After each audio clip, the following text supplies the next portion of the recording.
Roubar do rei não é pecado, pois ele de qualquer forma não perceberá nada. Assim diziam na corte, onde enganos e truques há muito se tornaram parte da vida cotidiana. Cada servo encontrava suas maneiras engenhosas de melhorar sua posição, aproveitando qualquer oportunidade para roubar ou apropriar-se de algo. A vida na corte real parecia externamente brilhante e majestosa, mas por trás dessa fachada escondia-se uma massa de pequenas astúcias e manobras secretas. Os camareiros, responsáveis por manter a ordem nos aposentos, frequentemente pegavam para si os tocos de velas. Restos de cera. Eles cuidadosamente coletavam e derretiam, transformando-os em novas velas que podiam ser vendidas ou trocadas por um bom preço, por algo necessário. Parecia uma coisa tão pequena que ninguém sequer notava.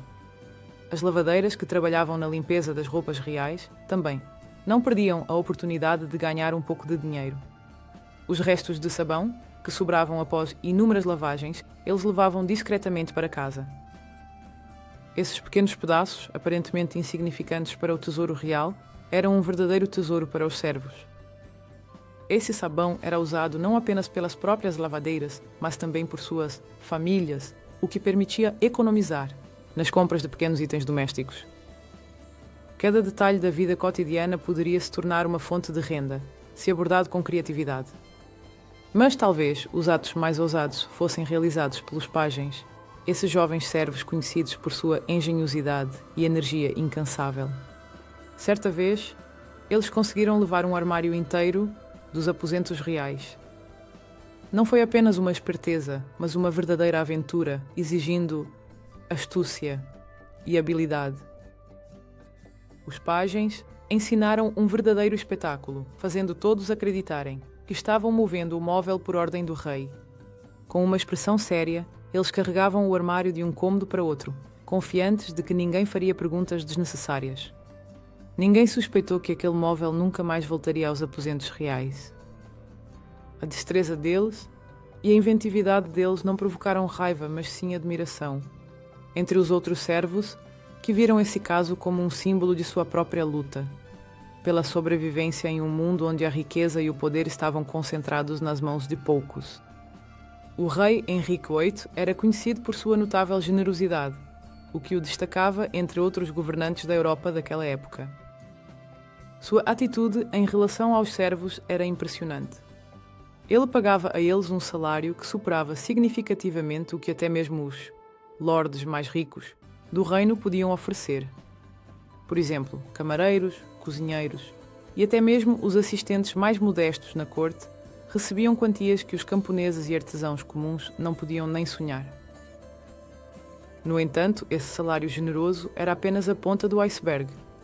A principal fonte de renda para os servos não eram de fato as quantias que recebiam do tesouro real. A vida na corte, com todas as suas suntuosas celebrações, caçadas, festas e viagens, oferecia oportunidades praticamente ilimitadas para enriquecimento adicional. Tudo dependia da criatividade e da habilidade de tirar proveito de qualquer situação. Sobras de comida dos banquetes luxuosos, móveis desgastados, objetos domésticos que já cumpriram sua função, tudo isso se transformava em uma fonte de renda não oficial, mas bastante lucrativa. Cada servo na corte considerava essas rendas ocasionais como uma parte indispensável de seu serviço. Era uma regra tácita, parte de uma cultura estabelecida, onde a habilidade de ganhar um extra era vista mais como uma virtude do que como uma transgressão. Aquele que não aproveitava essas oportunidades era considerado ingênuo ou até mesmo tolo. Aos olhos dos outros, um servo que não enriquecia no serviço perdia prestígio, pois fazer parte da corte real não era apenas cumprir suas obrigações, mas também saber melhorar seu bem-estar. Servir ao rei proporcionava privilégios únicos. Todos os dias, os cortesãos se deparavam com uma abundância que as pessoas comuns só podiam sonhar. Estar próximo ao rei abria portas para inúmeras oportunidades, desde receber presentes generosos até pequenos esquemas que permitiam encher os bolsos. Essas fontes ocultas de renda às vezes traziam muito mais do que o salário oficial. Portanto, um cargo na corte era considerado não apenas prestigioso, mas também muito lucrativo. especialmente para aqueles que sabiam navegar habilmente na complexa hierarquia da corte.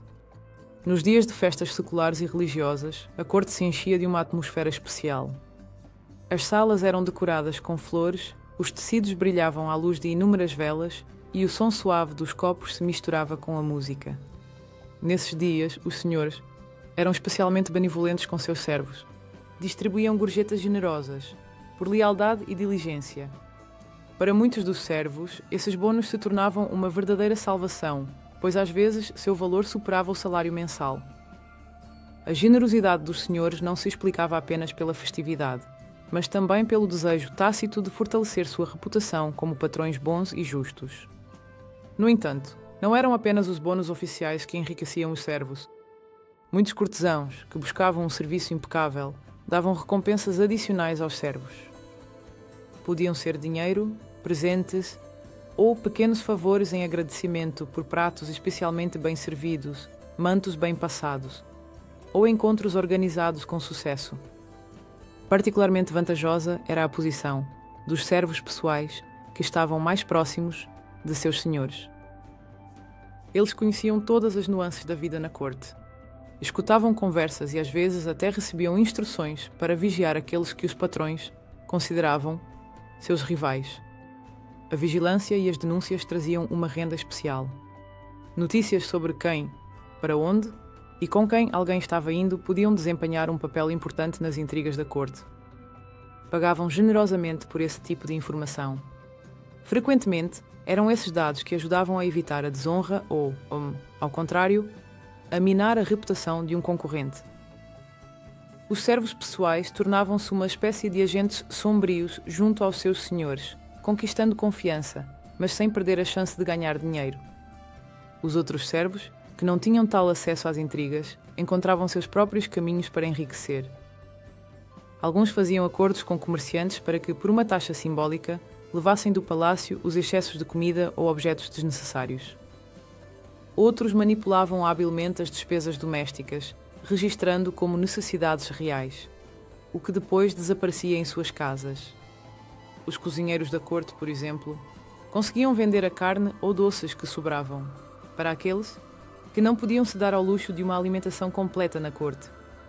E os camareiros escondiam habilmente pequenas joias, esperando que seu desaparecimento fosse atribuído ao esquecimento dos proprietários. Cada departamento da Casa Real tinha o direito a uma chamada renda extra, que na verdade era uma regra tácita e quase legalizada. Essa renda era baseada em uma ideia simples. Tudo o que restava, após cumprir as obrigações de serviço, podia se apropriar.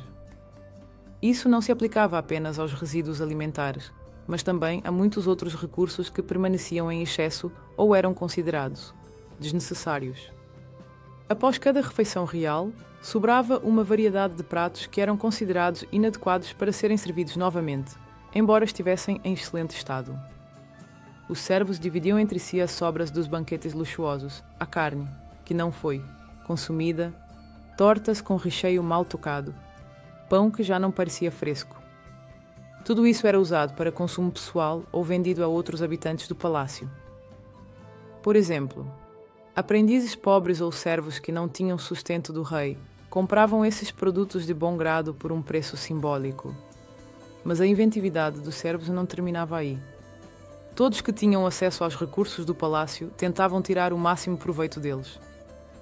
Penas de aves domésticas, como gansos ou galinhas, eram coletadas e transformadas em penas para escrita ou usadas para encher travesseiros e colchões. Cabeças e patas de caça que não eram servidas à mesa dos nobres, senhores, serviam como base para preparar caldos baratos, que podiam ser vendidos aos cidadãos ou usados para suas próprias necessidades. Peles de animais, retiradas da caça, eram enviadas para o curtimento, após o qual eram feitas cintos, bolsas ou calçados. E às vezes até vendidas a artesãos de couro por uma pequena, mas estável, remuneração. Selas e freios obsoletos, que não eram mais usados na cocheira real, eram desmontados, em peças. As partes metálicas eram fundidas novamente ou vendidas a ferreiros. enquanto os elementos de couro eram usados para confeccionar pequenos itens como carteiras ou cintos. Até mesmo a gordura que escorria da carne durante o assado não ficava sem uso. Ela era coletada, processada e utilizada para a fabricação de sabão ou velas. Isso era especialmente valioso, pois tais produtos sempre encontravam demanda no mercado. Quanto mais alto era o posto de um servo na hierarquia da corte, mais amplo se tornava seu acesso a essas fontes de renda adicional. Servos de alto escalão, como os administradores das cozinhas ou das áreas de caça, podiam gerir volumes muito maiores de recursos. Eles tinham a possibilidade de desviar para fora lotes inteiros de sobras de produtos têxteis ou de caça. Além disso, sua posição permitia estabelecer conexões com compradores fora do palácio, criando redes de distribuição informais. Como resultado, esses servos ganhavam significativamente mais do que aqueles que estavam nos níveis mais baixos da hierarquia de serviço. E embora essas ações fossem formalmente consideradas inaceitáveis, na realidade, eram vistas como algo natural. Os próprios senhores raramente prestavam atenção a tais detalhes, a menos que seu próprio conforto estivesse em risco. Assim, os servos, demonstrando uma invejável criatividade, transformavam até mesmo os resíduos aparentemente insignificantes em um recurso valioso do qual podiam tirar proveito.